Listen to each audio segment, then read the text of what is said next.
Allez, bonjour les amis. Aujourd'hui, écoutez-moi, j'accueille un sportif de haut niveau, on peut le dire, puisque il a été un espoir à l'époque, 4 fois champion de France d'escrime. Moi, je me rappelle quand j'étais petit, j'adorais l'escrime. Je me rappelle plus quoi. Il va nous le partager. Je me rappelle plus comment elle s'appelait la dame qui était championne française, qui a fait les Jeux Olympiques, etc. Enfin, c'était incroyable. Et puis 4 fois champion de France de basket, les amis. La personne que j'invite a 5 ans d'expérience dans le marketing de réseau. Je l'ai vu démarrer, on peut le dire, à ses débuts. Écoutez-moi, aujourd'hui, il est papa d'une petite fille. Il a eu jusqu'à 4 000 personnes dans son réseau. Et écoutez-moi, des chèques jusqu'à 50K, jusqu'à 50 000 € mensuels. J'ai le plaisir, les amis, d'accueillir Monsieur Guillaume Place. Comment vas-tu? Ça va super bien, Michel, et ravi d'être avec toi. Merci de m'accueillir sur cette interview. Eh bien, écoute, merci à toi d'avoir accepté mon invitation. Alors, sans plus attendre, moi, je te lis, même moi, j'ai envie de connaître ton histoire. Comment tu es tombé dans le marketing de réseau? Comment ça s'est passé cette rencontre?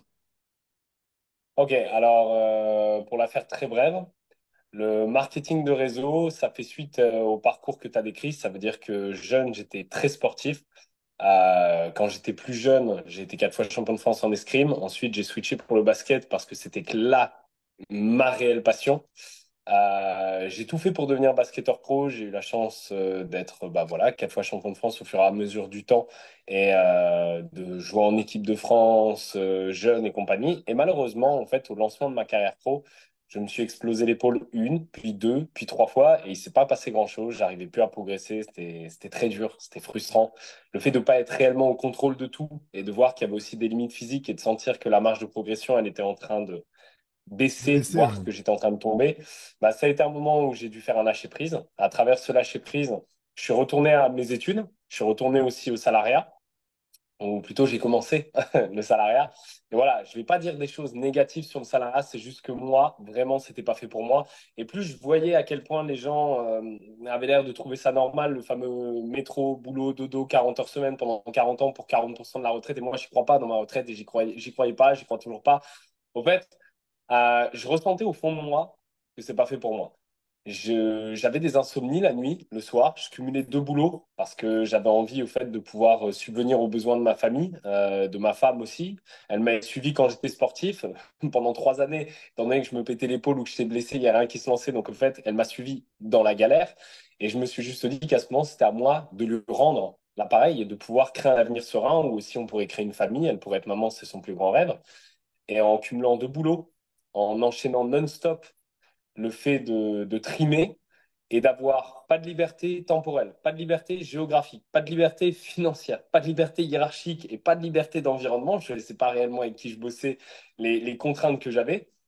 Au bout d'un moment, je sais pas comment te le dire, mais c'était viscéral. Ça veut dire que j'aime bien dire, tu peux faire semblant devant tout le monde, mais tu peux pas te mentir à toi-même. Moi, je peux pas me mentir à moi-même. Et quand je me regardais dans le miroir, c'était la première fois de ma vie, alors que j'étais concentré, hein, j'étais bon à l'école, même dans mes boulots, j'arrivais 30 minutes en avant, je partais 30 minutes en retard, mais c'était la première fois de ma vie où j'étais déprimé de me lever le matin. J'avais l'impression que je perdais mon temps, j'avais le sentiment de me mentir à moi-même, je me regardais dans le miroir, je me disais pourquoi j'y vais. Je regardais la montre beaucoup trop de fois dans une journée pour que ça puisse être quelque chose que je puisse continuer à faire tout le temps. Et quand on me proposait des plans de carrière, ça allait être dans les 5 à 8 ans, j'allais potentiellement avoir la promotion que je voulais. Et je me disais, mais 5 à 8 ans, et c'est combien la promotion que je veux? Au fait, c'était ça. Et on me parlait de 580 € brut et que tu allais être muté si potentiellement. Et je me disais, mais du coup, je peux rien lancer en attendant. Non. Et du coup, tu demandes tes vacances 9 mois en avance parce que tu veux faire plaisir à ta mère, qui aime bien partir en vacances en famille. Et on te dit, non, c'est pas comme ça. Tu passeras après Michel, tu passeras après Monique et tu passeras après Sarah. Et là, je me dis, OK, mais quelle est la raison? Parce qu'ils n'ont pas demandé leurs vacances. Mais juste parce que tu te tais, parce que tu viens d'arriver. Les heures sup n'étaient pas payées. Des fois, l'échec arrivait 2, 3 jours après. Je me disais, donc là, je dois attendre le. En fait, c'était trop de choses. C'était trop de choses pour moi. Et en plus, je veux dire, quand tu es majeur et vacciné, chacun fait ses choix. Mais moi, demander la permission à un patron d'aller pisser, c'était trop pour moi. Non mais, hé, tu À un prêches, moment. tu prêches un convaincu. Ça me fait plaisir d'entendre ça parce que j'ai dit toujours les jeunes, ils ont vu leurs parents galérer, ils ont vu leurs grands-parents galérer aussi. Ils veulent certainement, alors ils ont du respect bien sûr pour leurs parents qui les ont éduqués, ils veulent certainement pas galérer de la même façon. Et je te comprends tout à fait. Bah ouais, et puis même, tu vois, pour être honnête, j'arrivais hors de ces discussions et le samedi, c'était comme une pseudo-délivrance. Mais sauf que j'avais jamais ressenti ça quand je me battais pour mes rêves. Et toute ma vie, je m'étais battu pour mes objectifs, ma voie, mes rêves. Donc quand j'en suis sorti pour rentrer dans le moule, j'ai vraiment eu le sentiment de finir par ressembler à une tarte. Ça veut dire que j'étais entouré de personnes autour de moi qui disaient le samedi, on va pouvoir se vider la tête. Venez, on parle pas boulot. Mais pourquoi? Parce que personne n'aimait trop son boulot. Malheureusement, j'avais pas la chance d'avoir 5, 10, 15, 20 personnes autour de moi qui étaient passionnées. Non, tout le monde le faisait pour payer les factures et parce qu'il faut le faire. Les discussions, c'était le patron et un con et qui a couché avec qui. Et à un moment donné, je me suis remis en question au bout de à peine quelques mois et je me suis dit, écoute, Guillaume, est-ce que tu dois faire ça toute ta vie? Non. Est-ce que tu es passionné? Non. Est-ce que tu as l'impression de te mentir à toi-même? Oui. Est-ce que tu crois même dans ta retraite? Non. Est-ce que aujourd'hui, tu penses pas que tu peux faire mieux, que tu vaux mieux? Est-ce que les insomnies que tu as la nuit, c'est pas une énergie qui est bloquée, qui dit tu vaux mieux? Et c'était oui. Donc à ce moment-là, j'ai tout simplement reconsidéré ma situation. Je me suis dit, j'en ai marre. Et j'en ai marre, littéralement, d'en avoir marre. Ça veut dire que j'ai la volonté, je suis pas quelqu'un de bête, je suis juste pas dans le bon véhicule par rapport à mon potentiel et ce que je pense pouvoir être. Donc il va falloir que je change de situation. J'ai cherché l'entrepreneuriat, j'ai regardé immobilier, investissement, franchise et compagnie. Et là, je suis tombé sur un système qui réunissait, à mon sens, tous les ingrédients de comment avoir la chance de participer à une entreprise à succès, mais avec une cotisation Oui, oui, minime. Au fait, ridicule, je bien sûr. prenais zéro risque. J'avais l'impression de prendre zéro risque. Moi, c'était moins de 8 € par jour à ce moment-là. Et je me disais, mais j'ai déjà une entreprise qui vaut des millions à portée de main. Il y a des mecs qui ont un succès considérable. Il y a déjà des personnes qui peuvent te mentorer. Moi, mes patrons, c'était pas des mentors à l'époque, tu vois ce que je veux dire. Et du coup, je me suis juste dit, écoute, si tu peux prendre des connaissances, des compétences, un environnement qui a déjà une structure, qu'il y a déjà au fait une corporate, qu'il y a déjà des services, des applications et tout l'aspect digital, voire même financier, comptable qui est mis en place, lance-toi. Et en fait, ce domaine-là, bah, je ne le savais pas réellement, mais c'était le marketing relationnel dans le domaine des services. Et c'est comme ça que j'ai commencé le MLM. Un, parce que j'en avais marre d'en avoir marre. Deux, parce que j'avais déjà vécu le rêve. Trois, parce que j'avais l'impression d'être passé au cauchemar. Et quatre, bah, parce que là, c'était la rampe de lancement où je me disais, ça, c'est le potentiel de pouvoir changer ma vie sur les prochaines années. Donc c'est toi, en fait, qui est allé vers le marketing de réseau, si je comprends bien. C'est toi qui as cherché et qui as trouvé. Ouais, mais réellement, en fait, je regardais sur Internet des fois à 2 heures du mat, 2h30, je me retrouvais là à avoir des galères pour dormir et je me disais, mais c'est pas normal, Guillaume, si tu as des galères pour dormir, c'est quelque chose va pas. Quand tu te bats pour tes rêves, quand tu as hâte de te lever le matin, comme un gosse devant ses jouets de Noël, etc., quand tu te bats pour tes rêves le soir, t'as le sentiment du devoir accompli parce que tu as tout donné et tu t'endors en une seconde parce que t'as pas de préoccupation. Là, il n'y avait pas ça et je tapais comment faire de l'argent sur Internet, comment entreprendre. Et il n'y a pas de cours à l'école pour ça. Et à force de chercher, je suis tombé sur des stories, des personnes qui développaient. Et l'une des personnes qui développait, j'aimais bien ce qu'elle proposait. Et je me suis dit, allez, on va discuter. Et il m'a parlé plusieurs fois. Et puis finalement, à un moment donné, ça s'est fait. Incroyable. Alors, c'est quoi ton état d'esprit, vraiment? Parce que, euh, bon, je suis convaincu, on en a parlé en off déjà, mais je suis convaincu que ton passif sportif de haut niveau a aidé, mais ce passif sportif de haut niveau, tu l'as cultivé aussi à la base. Je veux dire, voilà, tu as fait le job. Et aujourd'hui, pour avoir les résultats que tu as aujourd'hui, c'est quoi ta routine? C'est quoi ce mindset de champion que tu développes? Pour que les gens se rendent compte, parce que j'en parle très souvent, tu me le disais tout à l'heure, j'ai fait une reel il n'y a pas longtemps sur le mindset de champion dans le sport qui est, à mes yeux, équivalent d'un sportif de haut niveau ou d'un entrepreneur de haut niveau. Les gens pensent, tu sais, la plupart des gens, ils se disent, je veux pas de patron, je veux pas de ci, je veux pas de là. Puis ils arrivent à le marketing de réseau, ils continuent à se comporter avec le même état d'esprit qu'un salarié. Donc ils se posent la question, pourquoi ça marche pas? Si tu peux nous partager un peu ton état d'esprit et attends, mindset de grand champion que tu as transposé au marketing de réseau et ce qui donne des résultats de fou. Ouais, ça c'est une super question, je pense, notamment pour les gens, parce que ce que tu as dit, et je reviens là-dessus, c'est réel. Beaucoup de personnes rentrent dans l'entrepreneuriat parce qu'ils veulent avoir une vie meilleure, mais au lieu de se comporter comme leur propre patron, au lieu de se comporter comme au fait des leaders, mais avant de leader les autres, même se leader eux-mêmes dans une direction plus favorable, bah, au fait, ils continuent à se comporter comme des enfants, des étudiants, des salariés, des personnes au fait qui sont dépendantes. Et en définitive, quand tu deviens entrepreneur, c'est que tu es indépendant. Quand tu es sportif, en fait, tu es livré à toi-même d'une certaine manière. Ça veut dire qu'il n'y a pas de cadeau, que ce soit en centre de formation, dans les matchs, dans les équipes, quand tu traverses la France, quand tu changes même de pays, quand tu arrives dans un environnement qui est littéralement hostile, hein. Le sport de haut niveau, c'est dur.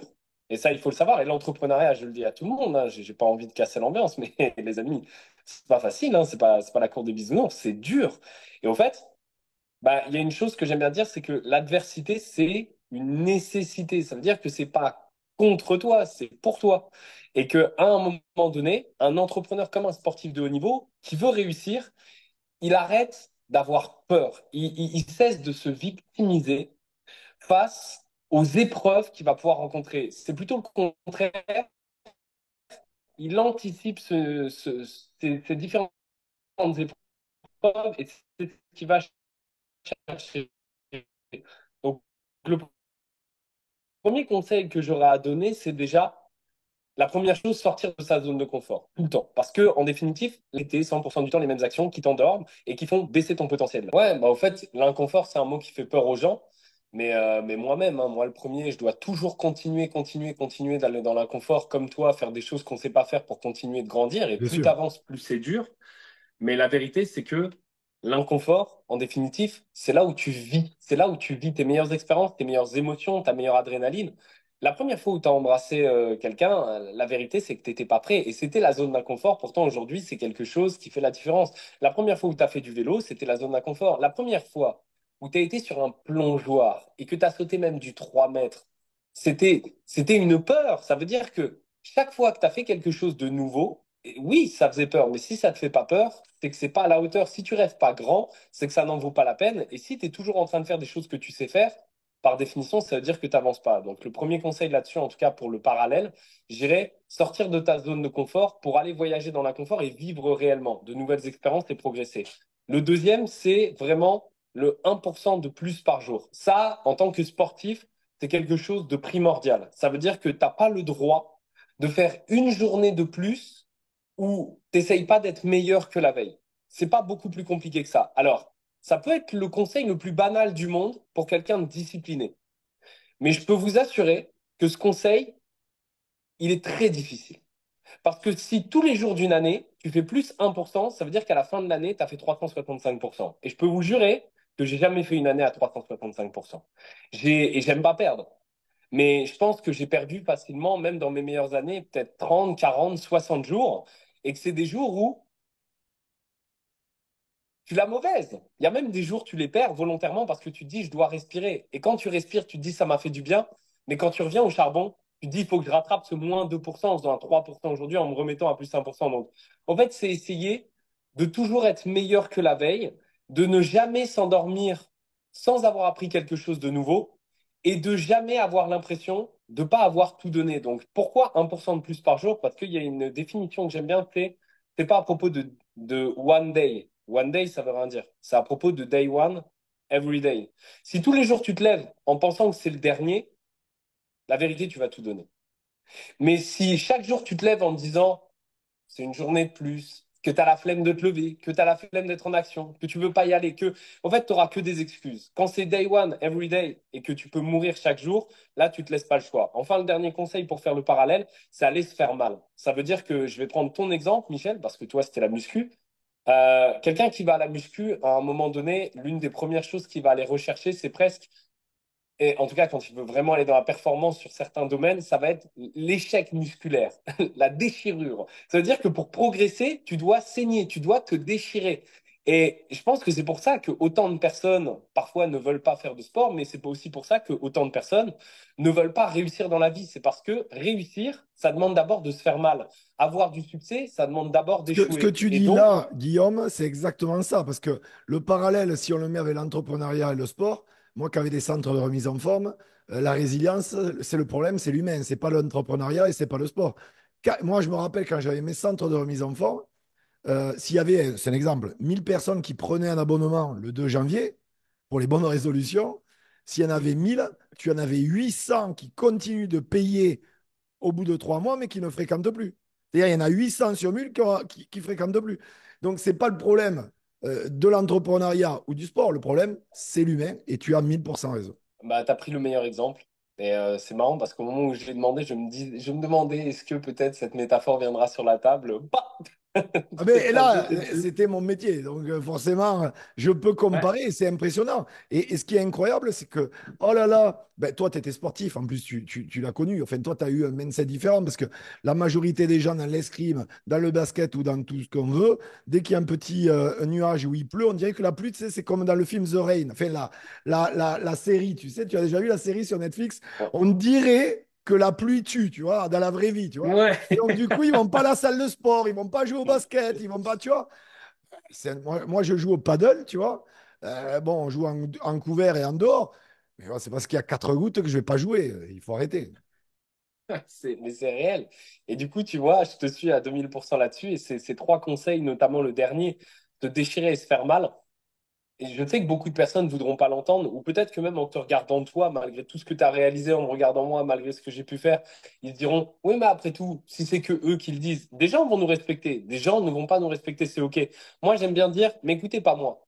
Écoutez peut-être Leonardo DiCaprio, écoutez peut-être Oprah Winfrey, écoutez Michael Jordan, écoutez LeBron James, écoutez Cristiano Ronaldo, écoutez en fait tous les plus grands du monde, même Barack Obama, qui tu veux, et tu verras que eux, ils ne te parlent pas de leur succès. Ils te parlent de leurs échecs parce que c'est dans l'échec que tu bâtis ton succès. C'est dans les problèmes que tu bâtis ton caractère. Et en fait, les gens veulent du succès mais pas d'échec et ils veulent de la réussite mais sans avoir à faire preuve de caractère. À un moment donné, ça ne matche Exactement. pas. Il faut aller Ils chercher veulent que ça. ça change, mais ils sont pas prêts à changer. C'est ça qui est incroyable. Voilà.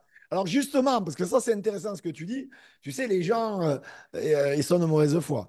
Oui, il a eu la chance, blablabla. Non, la chance, elle se provoque. Toi, Guillaume, tu l'as provoqué comme il se doit. On t'a pas déroulé un tapis rouge sous tes pieds. Tu peux nous partager justement une difficulté, un échec que tu as rencontré, des obstacles que la majorité des gens, à la différence de toi, eh bien, ils auraient baissé les bras, ils auraient abandonné définitivement. Que les gens se rendent compte que rien n'est facile, que tu as fait le job, c'est tout. Purée, Michel, si tu savais, genre là, on est sur une interview, il faut qu'elle soit courte, donc je préfère ne pas prendre de temps. Mais au fait, il y a une phrase que je vais vous partager, j'espère qu'elle fera sens à du monde. Different levels, different devils. Ça veut dire que je pourrais vous citer des problèmes que j'ai eus qui sont colossaux. Et au fait, si en même temps, là, j'étais en train de parler avec Mark Zuckerberg et même au même moment, je parlais avec Michel qui a fait des choses énormes, même mes plus gros problèmes, même ils ont été énormes par rapport à Mark Zuckerberg, par rapport à des personnes qui ont fait des trucs incroyables, au fait, mes problèmes, ils sont comme ça. Ça veut dire que, à mon échelle, quand j'étais à un certain niveau, j'avais des problèmes qui me paraissaient énormes. Et c'est parce que ces problèmes m'ont construit qu'aujourd'hui, ils font partie de ma zone de confort. S'ils reviennent, je sais les gérer, c'est acquis. Mais ça reviendra dans le call. J'imagine, en tout cas, c'est une phrase que je veux que vous reteniez. Winners never quit and quitters never win. Les gagnants ne lâchent jamais. Mais parce que, les amis, les lâcheurs ne gagnent jamais. Et la confiance en soi, qui est plus important que l'argent, qui est plus important que toutes ces choses-là, l'estime de soi, ça se bâtit à travers la résilience, la persévérance. Et comment tu bâtis la résilience et la persévérance? Mais par rapport aux problèmes que tu as. Et là, Michel, il me demande un problème. Les amis, je vais être franc avec vous. Je suis quelqu'un de vraiment optimiste. J'essaye tout le temps d'aller chercher le positif de la chose en me disant que c'est un moyen d'aller être une meilleure version de moi-même, que c'est pas là contre moi, c'est là pour moi, je suis croyant, chacun croit en ce qu'il veut. Moi, par exemple, j'aime bien dire Dieu a livré ses plus belles batailles à ses plus valeureux soldats. Et j'aime penser et me dire que je dois en faire partie. Mais j'ai eu trop de problèmes, Michel, j'ai eu trop de problèmes. J'ai eu des problèmes même quand j'avais 12 ans. Parce qu'au fait, quand tu cherches à être différent, à avoir du succès, à t'émanciper, à être indépendant, tu te confrontes à aller chercher des problèmes. Tu te confrontes à aller chercher des obstacles pour vérifier que tu es à la hauteur d'aller chercher le succès que tu veux. C'est pas aussi facile que ça. Et si aujourd'hui certains comprennent pas ce que je veux dire, quand vous jouez à un jeu vidéo, il y a toujours un boss. Et tu es obligé de buter plusieurs fois, etc., jusqu'à le dépasser. Et il y a des dizaines et des centaines de métaphores comme ça. Donc, les plus gros, j'ai même pas envie de donner une liste, Michel, parce que ça ferait flipper des gens. Mais à chaque fois que je suis allé chercher des problèmes, même ceux qui m'ont fait du mal, même ceux qui m'ont fait pleurer, même ceux qui m'ont fait me remettre en question, qui m'ont même fait penser, qui m'ont fait douter, qui m'ont créé des insomnies, qui m'ont pris dans le cœur, qui m'ont mis la boule au ventre, qui m'ont parfois fait penser, est-ce que c'est fait pour moi? Est-ce que j'abandonnerai pas? Que ce soit dans l'escrime, dans le basket, dans l'entrepreneuriat, dans l'investissement. J'ai perdu de l'argent, j'ai fait des mauvais choix, je me suis trompé, j'ai fait confiance, j'ai été trahi. Tout ça, on s'en fout. C'est comment tu réagis. Et ça aussi, on y reviendra, j'imagine. Mais voilà, je vais pas t'en donner un en particulier. Je veux juste motiver les gens. Et vous voyez, mon sourire, il est sincère. C'est que vos problèmes sont votre réussite. Et aujourd'hui, je n'ai pas eu de chance, et je reprendrai cette phrase que des fois je partage à des gens qui voient leurs problèmes gros comme ça quand je les mentor. Je leur dis, tu sais, le maître a échoué 1000 fois plus que l'élève n'a même pensé essayer. Donc, n'aie pas peur de tes problèmes, n'aie pas peur de tes échecs. Ils sont pas là contre toi, ils sont là pour que tu arrives à devenir qui tu voulais. Voilà ce que je pourrais te répondre. Alors justement, la version de Guillaume d'aujourd'hui, je suppose, enfin moi je l'ai vu évoluer, donc forcément oui, je suis obligé de répondre même avant de te la poser, mais je vais te la poser quand même. La version de Guillaume d'il y a 5 ans n'est pas la même qu'aujourd'hui. Elle a évolué bien sûr positivement, elle a grandi, elle a pris de la maturité, de l'expérience, et les résultats bien sûr sont au rendez-vous. Est-ce que tu te développes personnellement? Si la réponse est oui, livre, biopic, vidéo YouTube, audio, j'en sais rien, un top 3 à nous partager, des indices? Oui, je me développe personnellement, mais d'ailleurs, je suis aussi éducateur à l'intérieur de la plateforme dans laquelle je suis. Moi, en gros, j'avais choisi, chacun a choisi évidemment le domaine qu'il veut. Moi, c'était le domaine des services. J'aimais bien l'idée, le digital, éducation financière, investissement, marketing relationnel. Et il y avait cette partie dev perso. Et je m'étais dit, il faudrait que j'arrive un jour à, non pas au fait à attirer les bonnes personnes, mais à devenir réellement la bonne personne qui attire à elle les succès, les bonnes opportunités et surtout les gens qui veulent partager ces mêmes valeurs et ces mêmes combats. Et à travers ça, je me suis beaucoup posé de questions. Donc forcément, j'ai trouvé des réponses à l'intérieur de livres. J'encourage à la lecture. Je suis pas le meilleur des lecteurs pour être sincère, mais j'encourage à la lecture. J'encourage aux audiobooks. J'encourage beaucoup. Personnellement, c'est celui qui m'a marqué le plus, donc je vais pas mentir, je vais dire moi je suis très authentique, hein, je suis très franc, donc voilà, je vais pas baratiner. Ça veut dire que moi, c'est énormément beaucoup de films, d'histoires à succès, d'inspiration qui m'ont Les bâti. biopics. Biopics. Ouais. Et Moi, j'adore aussi. Le film, par exemple, je sais pas si tu l'as vu, le biopic avec le père des sœurs Williams, qui est joué par Will Smith. oui, il est incroyable, Incroyable, on est d'accord. incroyable. Mais il y en a énormément, tu vois. Et au fait, c'est là-dedans où je me suis le plus reconnu, c'est-à-dire étudier les histoires à succès, étudier les gens qui ont les résultats que je désire, la mentalité que je veux, l'attitude qui m'inspire, et essayer de retrouver, tu vois, même aujourd'hui, Insta, beaucoup de gens l'utilisent pour tout et n'importe quoi. Évidemment, il y a tous un moment où on se perd, où on peut scroller, mais Insta, c'est une mine d'or pour aller chercher justement les personnes à succès, les mentalités à succès, les sportifs à succès, les chanteurs, les musiciens, les acteurs. Au fait, pourquoi? Parce que Insta, dans des Reels, qui met énormément en avant les Reels, t'es obligé d'essayer de récupérer à chaque fois dans le discours de quelqu'un le 1% du plus intéressant, du meilleur de ce qu'il est en train de dire. Tu es obligé d'aller chercher une vibration qui peut créer quelque chose. Et moi, dans ma loupe, quand je viens sur Insta, en fait, j'ai pas vraiment le temps, tu vois, de pouvoir réellement scroller parce qu'il y a tout le temps quelqu'un de bien meilleur que moi, un champion de boxe, puis 2 secondes après un politicien, puis 2 secondes après un acteur célèbre, qui m'envoie une cartouche et qui est en train de me balancer son discours de motivation à son prime, en train de recevoir un award ou en train de célébrer sa victoire sur un ring de boxe ou en train et en fait, je me dis, mais Guillaume, qu'est-ce que tu fous là? D'ailleurs, qu'est-ce que tu fous? C'est déjà 2 minutes de trop, il faut envoyer. Donc, c'est toutes ces mentalités, toutes ces vibrations, toutes ces énergies à succès qui font qu'à un moment donné, à force de les observer inconsciemment, tu te renforces avec ça. Ils font partie de toi. Et souvent, on me demandait, est-ce que tu as eu des mentors par le passé? J'ai eu la chance de rencontrer quand même Tony Parker, même d'aller chez lui à San Antonio et compagnie. Il était incroyable et ce qu'il faisait même dans l'entrepreneuriat et même en tant que sportif, c'est un entrepreneur de dingue et c'est une mentalité énorme. Gros compétiteur, gros challenger, gros perfectionniste, mais tu vois, mes mentors, j'ai vraiment eu la chance, et c'est la chance de notre époque, de les rencontrer à travers des livres, des autobiographies, mais surtout des interviews, des films, des biopics, comme tu dis, où à la fin tu te dis, ces gens, on ne se connaît pas, Kobe Bryant, Will Smith et d'autres, mais on a la même manière de penser, sauf que lui, il est 100 fois plus loin. On a les mêmes valeurs, la même vision, la même mission, mais on n'a pas la même langue, on n'est même pas sur le même continent, mais je dois m'inspirer de ces gens-là. Donc oui, je me développe tous les jours et j'encourage à faire de même. Alors, moi, j'ai une question à te poser, parce que ça fait quand même 5 ans que tu es dans l'industrie, donc tu as connu l'avant-Covid, le Covid et la période après Covid. C'est quoi ta vision à toi aujourd'hui, Guillaume, de l'industrie du marketing de réseau? Donc, au niveau de ma vision par rapport au networking, au marketing relationnel, si tu veux, même peu importe le avant, le pendant, le après, je dirais que le marketing relationnel, en définitif, ce que j'adore avec cette industrie, c'est ce que tu en fais.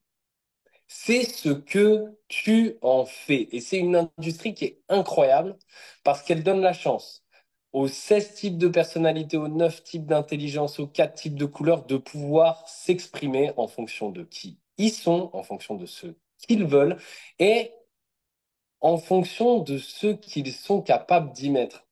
Donc, avant Covid, j'aurais eu tendance à dire que malgré tout, c'était quelque chose qui était beaucoup en train de se développer, mais qui restait un petit peu dans l'ombre pour certaines personnes, voire qui était incompris. Pendant le Covid, alors là, ça a été l'explosion. C'est devenu évident pour tellement de personnes. Le télétravail, le fait de finalement démarrer une seconde activité. En fait, ce qui avait été même rigolé, moqué par d'autres à un moment donné, était soudainement devenu Une logique, évidence, tu vois. bien sûr, une évidence. Et il faut savoir que c'est une industrie qui, sur les 10 dernières années, a quand même fait, c'est l'industrie du 21e siècle. Il y a un livre d'ailleurs de Robert Kiyosaki, j'encourage à le prendre, qui démontre que c'est un milieu où il y a quand même plus d'argent qui s'est fait sur les 10 dernières années que dans la NFL, la musique, le Il est là. cinéma, et j'en passe. Bah voilà, tu vois. Voilà. Et, et en fait, ça, c'est une claque. Et quand les gens s'en sont rendus compte, bah, énormément de personnes qui se sont dit, why not? Le magazine Forbes avait d'ailleurs déclaré en plein Covid 79 millions de personnes vont démarrer une activité secondaire à domicile, soit justement depuis chez eux, ou alors justement expatriés, c'est-à-dire online ou offline. Bref. Et c'est tellement devenu évident que malheureusement, il y a eu énormément de personnes qui, en plus, avec l'expansion de plusieurs types d'industries de services, ont flairé le fait qu'il y avait de l'argent à faire. Et là, malheureusement, bah, il y a des pourris, comme dans chaque milieu, hein, qui sont venus détériorer l'image de l'industrie, qui ont essayé de scammer des gens. Ils se sont dit, il y a de l'argent facile, on va se déguiser en marketing relationnel et on va tout simplement essayer de prendre de l'argent aux gens en faisant des promesses et compagnie. Et là, il y a deux choses que j'ai envie de dire. La première, c'est que moi, ça m'a énormément embêté. Et même quand j'ai été moi-même, j'ai eu la chance, je ne sais pas si c'est une chance de dire ça, mais moi je le vois comme ça, d'être contrôlé par la DGCRF, qui a quand même sévi dans le milieu, qui allait regarder quelles entreprises étaient fiables ou non. Bah, on a pu répondre à toutes ces questions, on a pu montrer qu'on respectait les trois codes de la consommation, on a pu répondre à leurs 72 questions et même les aider à comprendre comment mieux traquer les, les scams, les Ponzi, les choses comme ça, des marketing relationnels. Il y en a d'ailleurs entre-temps qui sont tombés, bon, je m'en bats les steaks de dire les noms, des Omega Pro, des Validus et compagnie. Voilà, c'est des choses, on le criait. Je t'assure que Michel, je le criais. Je disais aux gens, mais attention, mais ouvrez les yeux.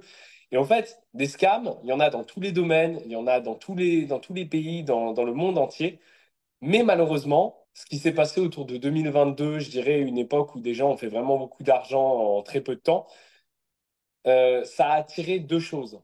Des scammers et ça a attiré des gens qui étaient friands d'argent facile. Et forcément, les deux se sont rencontrés et derrière, bah, il y a eu, comment dire, il y a eu le fait de mettre tout le monde dans le même sac. Donc, avant, c'était incompris. Puis, ça a été compris par tout le monde. Un moment de succès, de réussite pour absolument tout le monde. Puis, il y a eu l'abus et l'exagération avec les scams. Et là, boum, retour à la normale. Mais aujourd'hui, peu importe le avant, peu importe le pendant, peu importe le après, Au fait, le magazine Forbes, vous avez raison. Il y a l'équivalent déjà de plus de 50 millions, il me semble, de personnes qui se sont lancées dans des business à domicile avec un extra et compagnie. Même les Français déclarent qu'ils auraient besoin de 588 euros de plus par mois en lançant une activité grâce à une connexion Internet ou la capacité de partager du produit et autres. C'est plus que jamais devenu évident et surtout, c'est le seul domaine à ce niveau de cotisation qui t'offre déjà la structure, les services, les cotisations, l'entourage, le mentorat, en fait, les lives, les rediffusions, la connexion, les événements, etc., sans facturer 1 euro de plus, Michel. Je ne connais pas un seul autre domaine quand tu te lances dans l'entrepreneuriat où tu prends si peu de risques pour aller chercher autant de compétences d'environnement et de plus-value avec la possibilité d'aller chercher parfois une, voire deux, voire trois sources de revenus. Donc, est-ce que ça demande du taf? 100%. Est-ce que c'est facile? 100% que non. Est-ce que tu dois être concentré, discipliné, le prendre comme si c'était vraiment un deuxième travail? 1000%. Mais est-ce que si tu prends ça comme si c'était ton boulot et que tu y mets le même cœur et même plus, tu peux potentiellement rapidement aller égaler, voire doubler, voire tripler, voire exploser les salaires que tu as fait dans ta vie, 1 milliard 2%. Donc c'est pour ça que je trouve que c'est une très bonne industrie. Et voilà, tu as très bien résumé la situation. Et... Quel âge tu as, Guillaume? Hein. Je t'ai connu il y a 5 ans, J'ai moi. 30 ans. Et toi, tu m'as 30 connu à 25. 25 balais. Non, mais c'est intéressant parce que des jeunes peuvent s'identifier. Parce que tu as dit quelque chose qui était très vrai tout à l'heure dans l'entrevue, au début de l'entrevue. Tu as parlé de, tu sais, des problèmes, des différents types de problèmes que, par exemple, Zuckerberg, ses problèmes sont bien plus grands, etc., certainement. Et bon. Mais c'est vrai aussi que les jeunes, très souvent, on se rend compte que ils te sortent des fois, j'ai pas le temps. S'il y a bien un moment où tu as du temps, c'est quand tu es jeune. Je veux dire, ça, t'as pas encore d'enfant, t'as pas encore tous les problèmes aléas d'un père de famille ou d'une mère de famille. Et c'est vrai qu'il y a des moments dans la vie, c'est des étapes. Et en fait, on a l'impression sur le moment qu'on fait tout un monde d'un problème ou tout un monde du fait qu'on pense qu'on n'a pas de temps. Mais la réalité, c'est qu'on a du temps et bien plus de temps que l'on pense pour faire de grandes choses. Et je voulais rebondir sur ça parce que tout à l'heure, tu as fait une analyse très bonne au niveau des problèmes, mais on pourrait faire le parallèle avec le temps aussi, parce que quand on est plus jeune, on a l'impression que oh là là, on n'aura pas le temps, on ne peut rien faire, ça passe trop vite, etc. Mais la réalité, c'est qu'on peut faire plein de choses sur 168 heures par semaine. Alors moi, je voudrais terminer l'entrevue, Guillaume, par une question que je pose à tous mes invités. C'est la question des 3 conseils que tu aimerais partager à des gens qui vont se lancer là, maintenant, dans le marketing de réseau ou qui viennent de démarrer et qui, à tes yeux, alors peut-être les 3, je sais qu'on pourrait en donner des milliers, on pourrait passer une semaine hein, à donner des conseils sur ça, mais peut-être 3 conseils qui, toi, à ce moment-là, te paraissent les plus pertinents ou peut-être 3 conseils que tu n'as pas reçus à tes débuts. C'est toi qui vois, mais vraiment 3 conseils que tu partagerais à des gens qui se lancent ou qui viennent de se lancer dans le marketing de réseau. Ok. Le premier, ce serait no ego.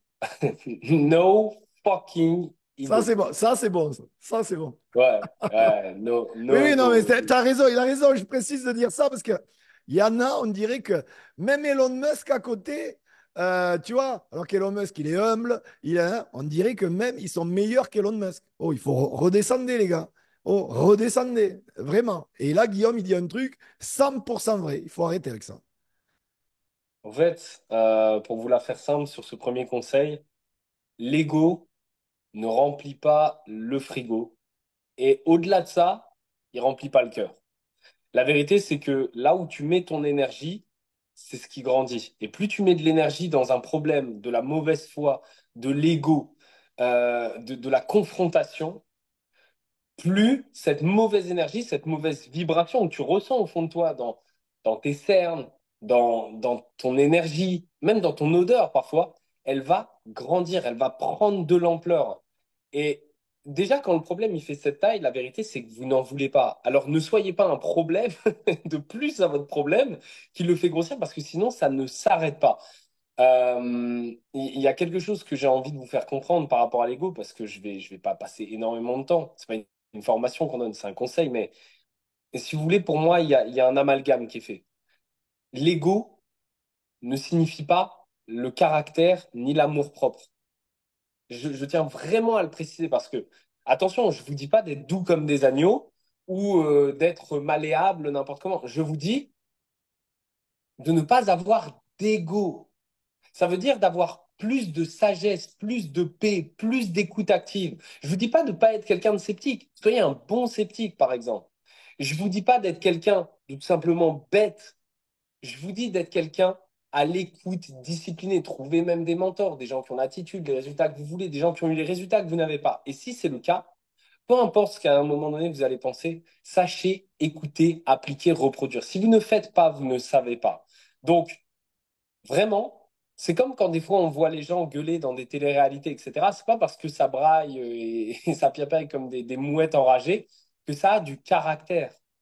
Ça a de l'ego. Et en fait, l'ego, c'est souvent de la bêtise, c'est de la solitude, c'est du matérialisme, c'est des choses qui vont te plonger dans la moins bonne version de toi-même et t'attirer à toi et autour de toi des gens avec de mauvaises valeurs, des gens qui ne seront pas là pour toi plus tard, qui ne feront pas réellement partie du voyage dans tes meilleurs moments, des gens que tu ne présenterais pas à ta famille ou à tes parents et des gens que tu voudrais pas avoir à côté de tes enfants plus tard. Alors, ton attitude, ça va devenir ton altitude. Fais en sorte d'avoir une attitude qui te permet de croître et non pas de baisser. Fais en sorte d'attirer les bonnes personnes et non pas les mauvaises personnes. Ça, c'est le premier conseil. Le deuxième conseil, j'aurais dit, on va faire une synthèse de ce qu'on a dit avant. Il y a beaucoup de gens qui ont des problèmes et c'est pas une mauvaise chose. Si aujourd'hui, par exemple, tu veux jouer en Ligue 1 et que tu es en Ligue 2, bah, si à un moment donné, tu veux passer en Ligue 1, il va falloir te confronter au meilleur niveau et surpasser le niveau. Et quand tu vas y arriver, j'ai une bonne nouvelle pour toi et une mauvaise nouvelle. Ça y est, tu es en Ligue 1. Mais arrivé en Ligue 1, tu as une tonne de problèmes parce que tu es le plus nul de la Ligue 1. Et ça, il faut avoir l'humilité d'aller demander des conseils, d'observer les meilleurs et de commencer à travailler, de prendre des risques pour devenir aussi bon qu'eux dans les infrastructures, le recrutement, le coaching, ce que tu veux. Bosser 10 fois plus dur que ceux qui sont déjà arrivés parce qu'il faut avoir la dalle, écouter et être humble, mais surtout, ben, il va falloir accueillir les problèmes. Et au fait, comprenez que si vous voulez tenir en Ligue 1 et pas redescendre en Ligue 2, il va falloir se comporter comme quelqu'un qui veut pas juste jouer en Ligue 1, mais faire la Champions League. Et à partir de ce moment-là, tu te comportes déjà non pas comme qui tu es, non pas comme qui t'étais, mais comme qui tu visualises que tu vas devenir. Et pour ça, il y a un truc que je vais vous donner, un outil, c'est E plus C égale R. Événement plus comportement égale résultat. L'événement, c'est 10%. C'est 10%. Ça a beau être toutes nos vies, c'est 10% l'événement. C'est le comportement face à l'événement qui lui représente 90% et qui va donner le résultat. Donc, peu importe ce qui vous tombe sur la tête, comprenez une chose, ce n'est pas à propos de ce qui te tombe sur la tête, c'est à propos de comment tu réagis par rapport à ce qui t'arrive, que soit en instantané, soit en effet cumulé, tu vas créer le résultat. Et souviens-toi que c'est pas contre toi, c'est pour toi, ok? Et enfin, le dernier conseil que je pourrais donner, c'est je vais revenir sur celui que j'ai dit tout à l'heure. Winners never quit and quitters never win. Parce que honnêtement, les amis, quitter, c'est simple. Tout le monde peut le faire. Abandonner, c'est simple. Genre, tout le monde peut le faire. Abandonner, c'est ce qu'on a envie de faire tous les jours. Et je vous assure une chose, hein, Michel et moi, on est différents par nos actions et nos décisions. On n'est pas différents humainement. Ça veut dire qu'on est comme vous êtes comme nous. On n'est pas meilleur que vous n'êtes pas moins bon que nous. On est égaux. C'est chaque journée, on décide de se dire, est-ce que je prends l'option difficile ou facile? Est-ce que je me lève ou je continue à dormir? Est-ce que je vais à la salle ou je me touche? Est-ce que c'est que des questions comme ça? Donc, pourquoi winners never quit? Parce que votre estime de vous, vos habitudes, votre cerveau, votre conditionnement mental, il dépend du fait de prendre les bonnes décisions et de ne jamais abandonner avant d'être arrivé au résultat. Vous ne savez jamais quand ça va payer. Parfois, ce sera instantané, mais la vérité, c'est que le succès rapide forge l'ego. Le succès long terme forge le caractère. Et il y a une citation que j'aime bien de Greg Popovich, et c'était Tony qui l'a recité il y a pas longtemps. Il disait Basket, Pound the Popovic. rock.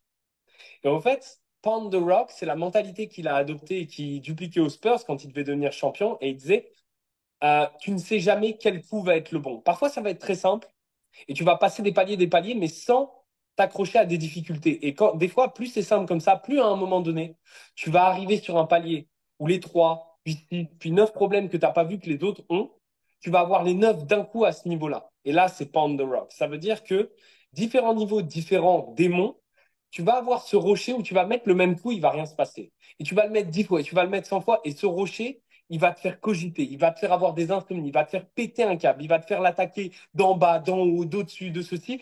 Mais au final, au bout de 999 coups, tu pourrais avoir abandonné tout ce temps. Beaucoup de gens abandonneront tout ce temps. Peut-être 95% des gens pourraient abandonner dessus. Mais toi, tu décides de ne pas abandonner en disant, ou en gros, rest at the end, not at the middle.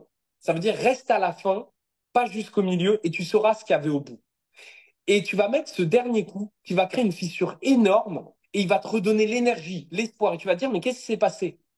Et tu vois, ce Pound the Rock, c'est que chaque coup, depuis le premier jusqu'à celui qui t'a fait pleurer ou t'avais envie d'abandonner, chaque coup a compté. Chaque coup au centre de l'objectif et de la problématique, compté était en train de travailler de l'intérieur. Mais ça s'est passé qu'au millième parce que c'était au millième que ça devait se passer. Et il n'y a que si tu restes jusqu'à la fin, que tu n'abandonnes pas, que tu le sauras. Et une fois que tu as passé ce palier, si tu l'as fait une fois, tu peux le faire deux fois. Si tu l'as fait deux fois, tu peux le faire toute ta vie. Voilà mes conseils. Les amis, c'était Guillaume Place. J'espère vraiment que vous avez pris des notes. Si vous n'avez pas pris des notes, revoyez cette entrevue parce que là, il il vous a donné plus que de la valeur ajoutée. Il vous a donné vraiment des conseils en or. Si vous l'appliquez, rendez-vous compte, il a 30 ans. L'état d'esprit qu'il a, ça fait 5 ans qu'il a un marketing de réseau. Il performe dans l'industrie. Appliquez ses conseils et surtout, ayez cet état d'esprit, c'est vraiment important. Donc, likez cette vidéo, partagez cette vidéo dans toutes vos équipes. Je mets en description tes réseaux sociaux, ton Instagram, Guillaume, là où vous voulez le contacter. N'hésitez pas, il se fera un plaisir, bien entendu, de vous répondre. Et puis, bien sûr, abonnez-vous à ma chaîne, vous serez béni sur 10 générations. Tu as dit, tu es croyant, Guillaume, je suis croyant aussi et pratiquant. Donc, ça fait plaisir d'entendre ça. Les amis, j'espère que vous avez passé un très très bon moment. N'hésitez pas à revoir, à reprendre vos notes et je vous dis à très bientôt. Bye bye.